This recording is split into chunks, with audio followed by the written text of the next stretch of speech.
Hello, I'm Andrew Susskind, and I'm a psychotherapist and author based in West Los Angeles since 1992, specializing in trauma and addictions. Welcome to our podcast, which I call It's Not About the Sex, also the title of my recent book. Here we focus on all topics related to compulsive sexual behavior, often referred to as sex addiction. In particular, we explore ways to build long-term, sustainable recovery while establishing more meaningful connection and greater intimacy.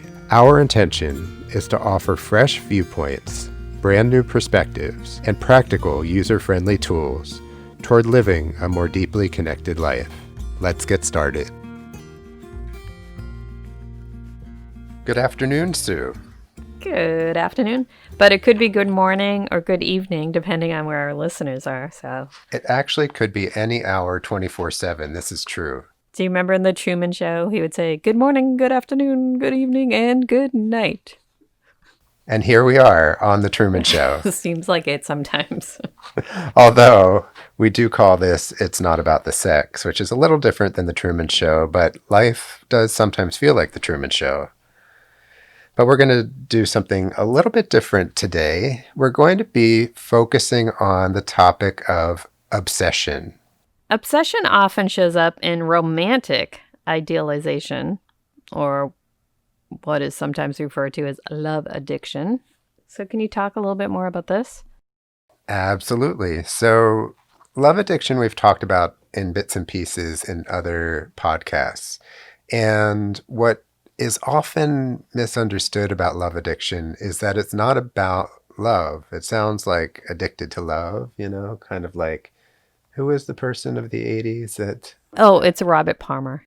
Okay, which is like Emerson, Lake, and Palmer, if we go back to the 70s. But we're not going to go there. We're going to stay in 2020, and we're going to talk about how love addiction and an obsession actually go together, right? Because love addiction is not really about love. If you think it's about love, you've got it all wrong. It's really about fantasy. And obsession is generally related to fantasy. So what I wanted to start off with is just to talk a little bit about the person who becomes obsessed. Because oftentimes what happens is they start to think about the other person 24/7, night and day, which in some ways can be quite pleasurable. It can be a way to avoid things. It can be like a positive distraction. It actually can generate a lot of chemicals in the brain, but oftentimes it doesn't last, and the pleasure eventually becomes painful. And so the person who's obsessed on another person thinks that they will feel better by getting together with this other person or by getting something from this other person. But this is actually the myth. And that's what's so interesting, is because I think many times the obsessed person is like in a bubble, and the bubble is this belief that somehow they're going to feel better because of the other person. And that's really another way of looking at love addiction as well. And can there be time limits around this? Well, hopefully it's not a lifelong sentence, because that could be really awful.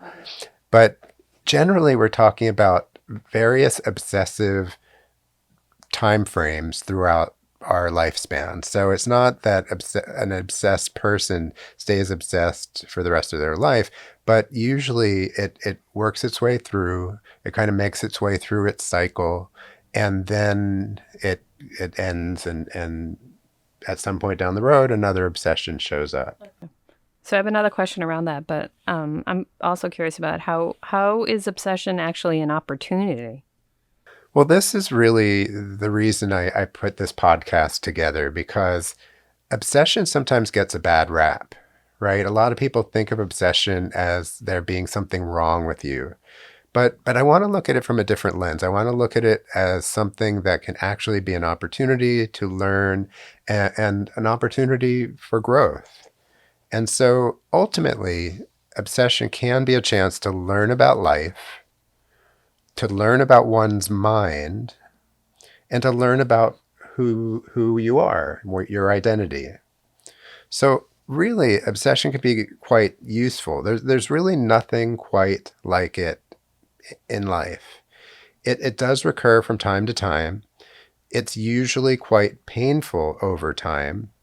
But the thing about pain is that pain really grabs our attention. So, so can I confess something right now? Please. I feel safe here. So I It's just the have, two of us okay. here. So I have this obsession. I have two obsessions that I'm cognitive of a lot. And one of them is I'm obsessed with everything and anything that has to do with Mount Everest. Anytime anyone mentions Mount Everest, I have to find out more and more and more and more and more about it. And the other thing is I'm obsessed about is this person who I don't really even know, but I've been privy to things he's put up on Instagram, and I'm just obsessed with everything he posts because it rings true with me. And I really have this feeling like I really need to meet this person because I just love his philosophy of life. So is there it's I mean, I wouldn't say that I think of that about Mount Everest or this person day and night, but so what's like close to being obsessed and like having this almost trolling, I guess the word is nowadays, behavior about these things that trigger things inside of us? Should I take those and look deeper into them, or what do you think? Well, first of all, going back to Mount Everest for a moment, and I love the image of Mount Everest today because in the life that we're in through in the pandemic, I'm always imagining something bigger and more distant and something that is really adventurous. And of course, I can't go to Mount Everest right now, but you took me there for a moment. And the way I see something of that nature is that really verges on passion. I think Okay. knowing you for a long time, Sue, you have a lot of passion in you. And when you get interested in something, sometimes you dive in head first and you're really immersed in trying to learn about it and get more information about it, etc. And so I really think there's a difference between getting obsessed with a location, for instance, Hmm. and getting romantically or fantasy obsessed with someone, which Hmm. is a different story. Okay. So it's more of a passion thing. I think so. I So mean, I how think does that there's sound to you? yeah, no, I think that feels okay. That feels all right. Yeah. Yeah, I'm So, just it's weird how it just takes over. It would take over hours of my day. Like I'll just go down that whole of like, let me find out more about Mount Everest. well, it's also an example of how we can get distracted and possibly be avoiding something that's going on inside of us. That if there's something that truly pulls us to it like a magnet, what are we not dealing with Hmm. in our life? That's And what I was and thinking. Yeah. yeah, so that's always something to consider. But the thing about the Instagram person is such a great example because nowadays on social media, anybody can promote themselves and project themselves however they want to, whether it be through photographs or quotes or podcasts or anything that lets the larger audience get to know them in terms of whatever they choose to share. So this is my question to you. Do you feel like there's something in this particular person or personality that that you idealize and that you might even be interested in a sense wanting something from them? Yeah, I want them to notice me. I really feel that Uh, like, oh my gosh. Yeah, I feel like every post that he puts up is like I actually did a whole week of podcast just quotes that he had sent me at one point, and it was so special to me the things that he said, and I'm really like taking them in like these are just for me. So yeah, it's just an interesting obsession. Like I do think of it every single day. Like I look forward to his next post and feel like it's the way that we're secretly communicating, even though he doesn't have any idea that I feel this way. sure. Yeah. So that's a fantastic example where there's that desire, that wish, that fantasy that somehow you can get something from that idealized other person, Hmm. right? Yeah. And when it's not readily available, oftentimes it can leave us anxious or in our deep longings, right? We can really get those longings stirred up, that feeling of wanting something that only they can fill, right? Right. And so the fantasy is that only that person can fulfill these desires.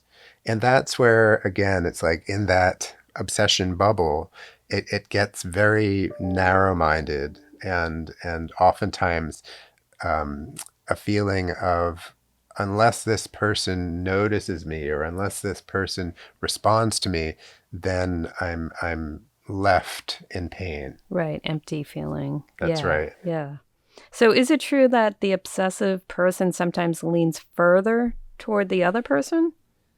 Yeah, I mean, like we were just saying, there's this belief that gets formed that somehow happiness, like your happiness, your stability, is based on what this other person does or doesn't do, right? Somehow, some people might call that like giving your power away, Right. Yeah. right?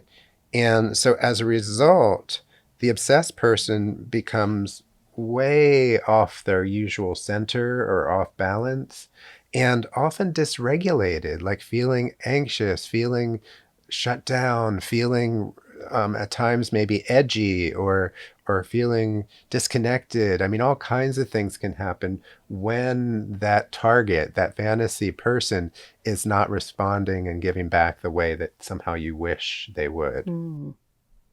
So, can you offer some suggestions to help someone, myself or someone who's listening, establish a new way of relating to themselves and others? Absolutely. So, what I wanted to add before I go into the specific suggestions is that what we're really talking about in terms of an inner experience, and this is really important to take note of, is there's really a feeling of not being enough, right? That somehow the other person is going to fill the hole.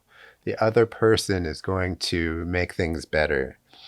And that's of course a fantasy that somehow that person has the wherewithal The to power. yeah, Yeah. exactly to make it everything okay. So so obsession is kind of like a feeling of losing one's mind, right? Because literally the mind has gone into this other planet and and when the reciprocation, when the response from the other person hasn't happened, that's when it can get really scary, it can get really depressing, and it can feel really ungrounding. And by the way, when I talk about deeper longings, like I was talking about a few minutes ago, I'm really talking about like what it was like to be a baby and to not get all of the emotional needs met. And that's really the origin of all of this, is that there's this feeling of, will I get my hug when I need my hug? Will I get my diaper changed when I need my diaper changed? Will I get the the most primitive needs are to feel seen, heard, understood, valued, and respected at a minimum. Hmm. And so, I mean, I don't want to get too much into attachment theory, but we're really talking about attachment gaps where as babies or small children, we just didn't have all of those needs available to us for whatever reason. I mean, our parents did their best, but there were gaps, sometimes ruptures, that left us feeling like, are we ever going to get love the way we want to get loved? And that's where obsession really is born. Oh, okay. So I wanted to add that before I go into specific suggestions around this.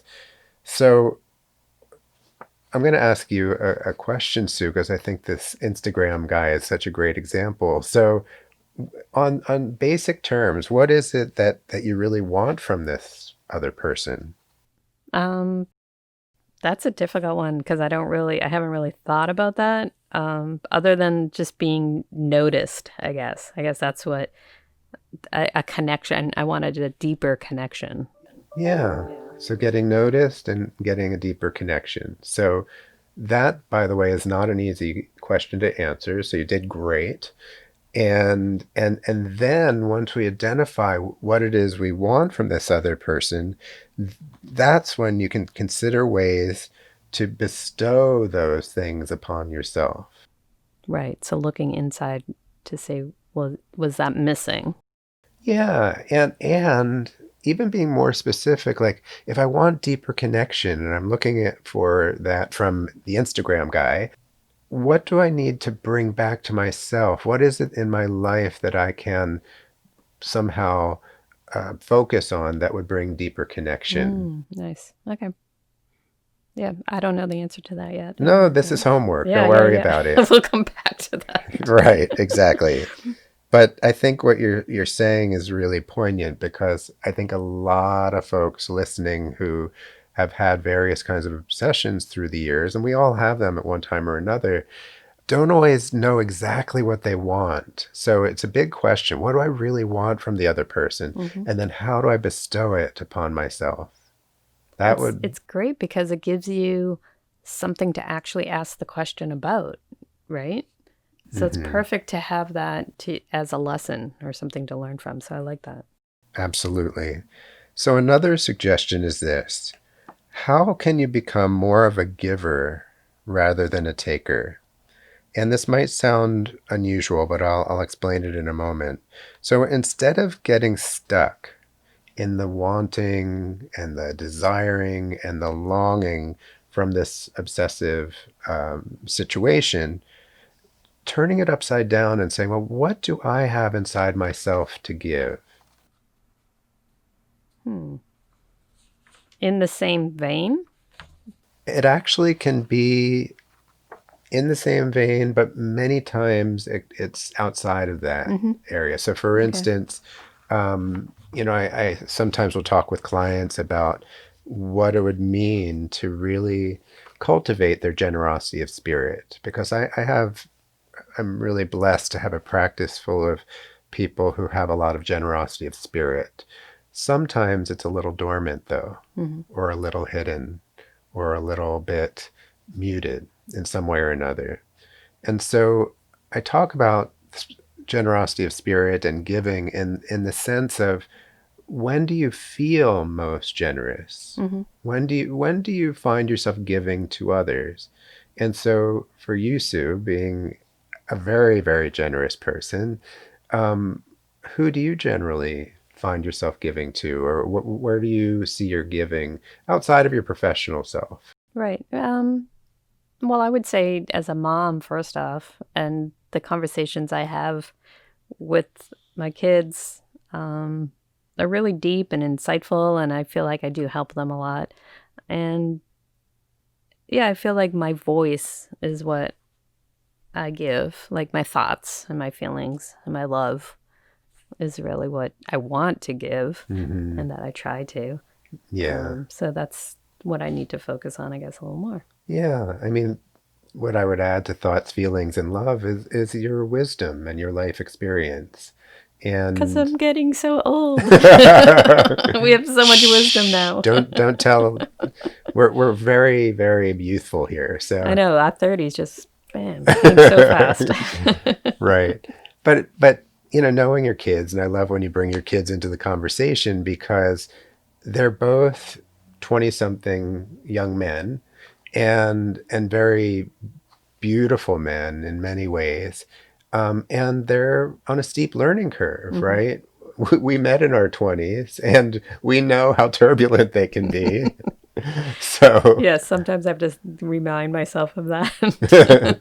yes, Yeah.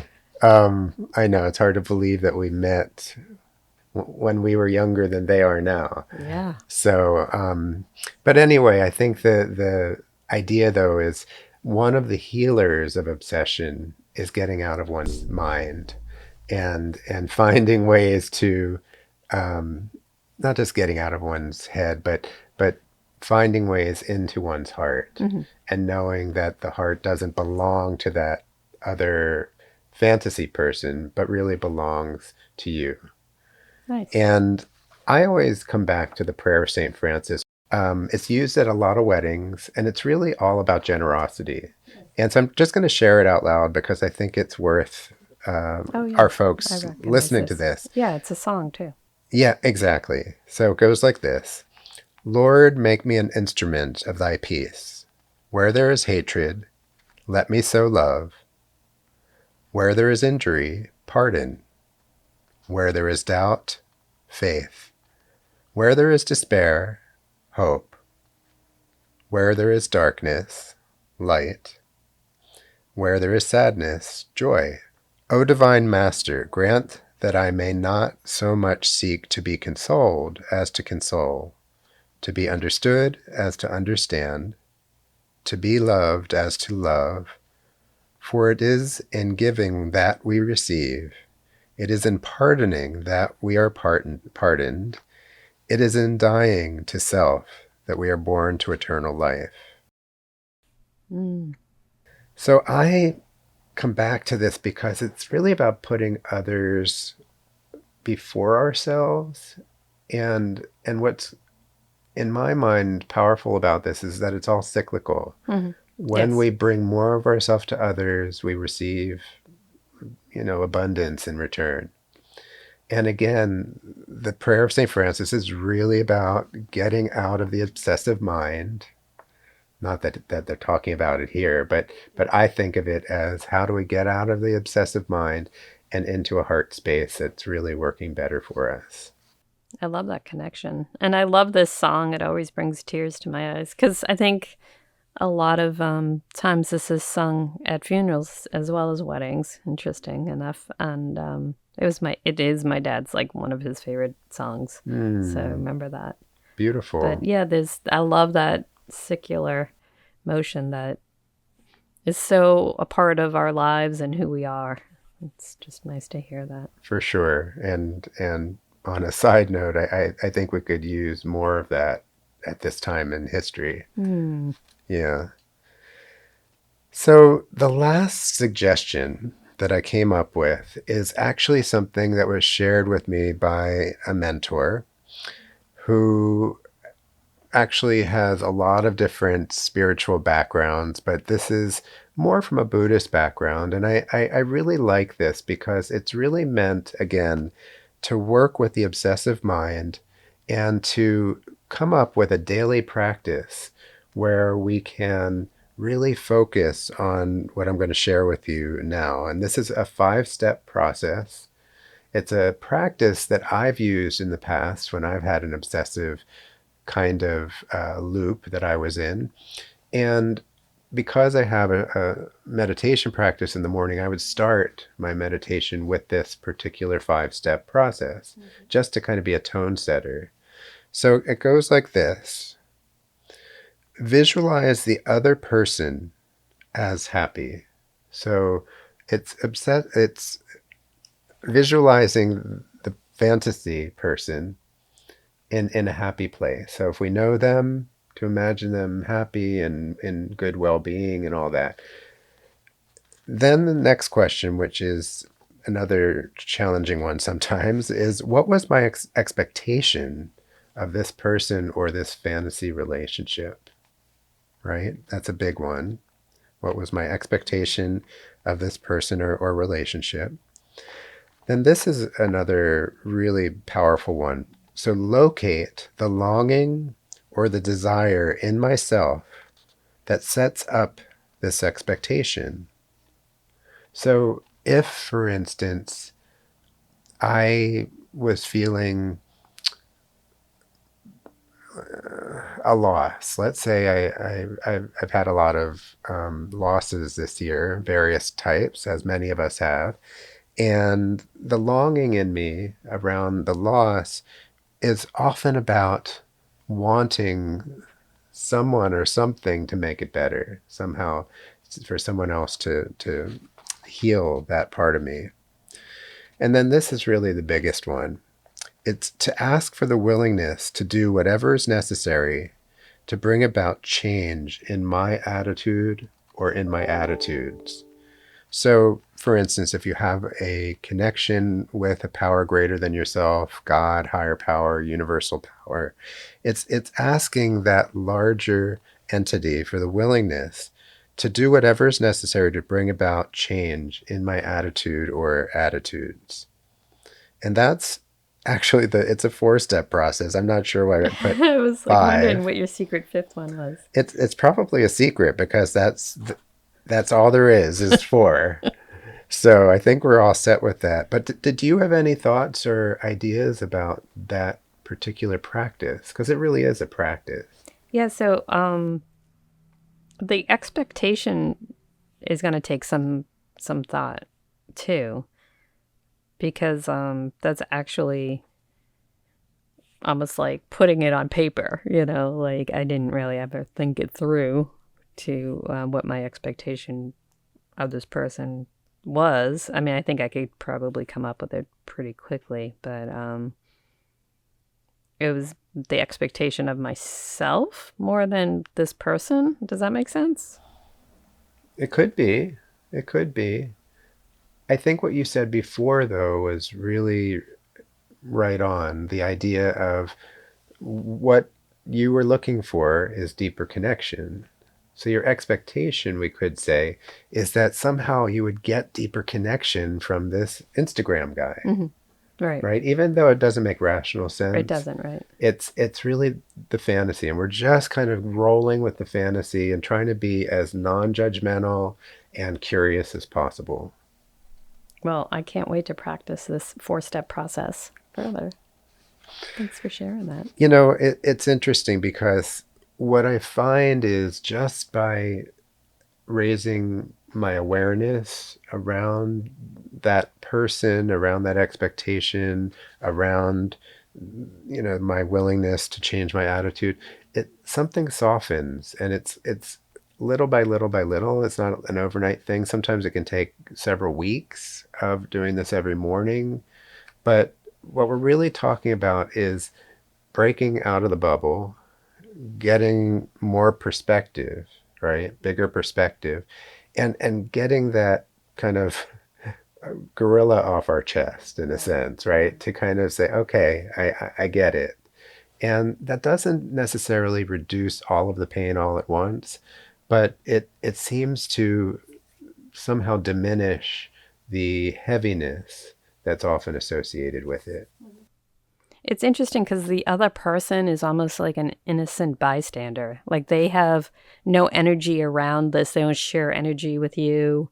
There's no connection or anything, and they have no idea that this is going on. I mean, someone could be obsessed with you or me, and we wouldn't even know it. It could go to that point where we absolutely have no idea that anybody's obsessed with anybody Right. or anything. So it's interesting, the first step, to visualize that other person is happy. So kind of going into their bubble and almost, okay, allowing them to be happy in their space, and disconnecting that from your own. Yeah. And so it's almost like let them be free. Sure, that's a great way of putting it. And it's also like just giving them your blessing, right? And saying, "Okay, this is where I end and you begin." And that's okay, even though I feel there's a magnet still here. And that's your example is more like the anonymous obsession. In love addiction, there's often obsessions where two people engage in the dance, and it's actually a full blown, Back and forth sharing. Yeah, yeah, yeah. yeah, where there's a lot of everything from, building fantasies about the future together to sexting to, all kinds of things that create kind of that intrigue and energy that sometimes goes into a fantasy obsessive relationship. And so obsession comes in lots of shapes and forms. And if anything, I hope that our talk today would be an opportunity to just build a little bit of awareness around how obsession is human. We all get obsessed at one time or another, many times over the course of our lifetime, and that it is truly an opportunity to grow and a chance to look at ourselves and understand deeper longings and sometimes those gaps that started in very early childhood. No, just one more thing. So the obsession compulsive behaviors, is that the point where you would want, I mean, I know building awareness is really important around obsession, but when would you have someone get help for themselves? At what point? Well, usually clients will make it into my office when the pain gets bad enough, right? There's an expression, being sick and tired of being sick and tired, right? I've been obsessed since I was a kid. I mean, I can relate to this just to answer this sidebar part of this. So, as a kid, I was really obsessed with Walt Disney and the wonderful world of Disney and the characters and the fantasy that went along with the beauty and the love and the adventure that went along with what they were able to The experience. So, fantasy of it. Yeah. oh my gosh, it was like the greatest. Ta- like took me so far away from what was going on at home at the time. Um, but I think what the difference is, and most people listening may know this, but obsession is actually a thought within our mind, right? Compulsion is a behavior that gets triggered usually by the obsession and then takes on an actual, real um, um, kind of behavior. So, for instance, let's say you're obsessed with someone, it could just be a fantasy, right? But then if you start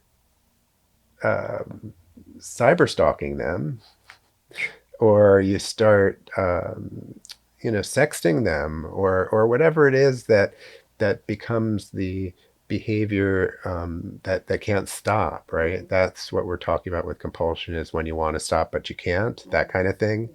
And so that's where it usually, if it doesn't somehow you know get diminished in one way or the other, and it keeps on growing, keeps on expanding, and the pain just gets so great that it really becomes unbearable.